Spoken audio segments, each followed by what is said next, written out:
L'invasion de la Pologne par l'Allemagne nazie et l'Union soviétique en septembre 1939 conduit le gouvernement Daladier à déclarer la guerre au Troisième Reich, mais aussi à dissoudre le Parti communiste qui refuse de dénoncer l'agression soviétique.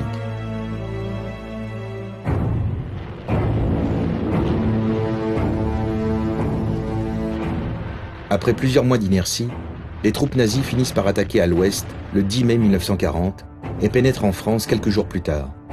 Partout, c'est la débâcle.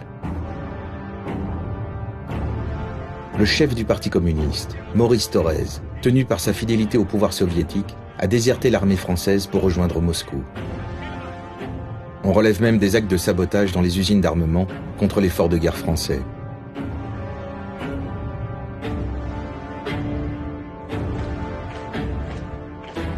Le 14 juin, les troupes allemandes entrent dans Paris.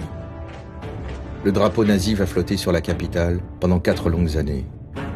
C'est l'occasion pour le Parti communiste, interdit en France, de tenter de sortir de la clandestinité.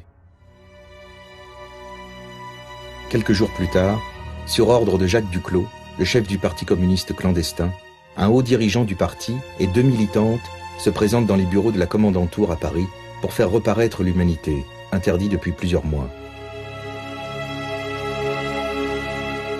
Les Allemands ne s'y opposent pas. Mais c'est le tout nouveau gouvernement de Vichy qui proteste auprès des autorités d'occupation pour empêcher sa reparution. Vous imaginez quand même, symboliquement, l'histoire de la France si l'Humanité avait reparu ne serait-ce que 2-3 numéros. Donc là, au sein du Parti communiste, il y a de toute façon un débat, et assez vite, des consignes de prudence sont envoyées, même par Moscou. Mais la démarche de ces militants assez élevés dans l'organigramme communiste est très significative.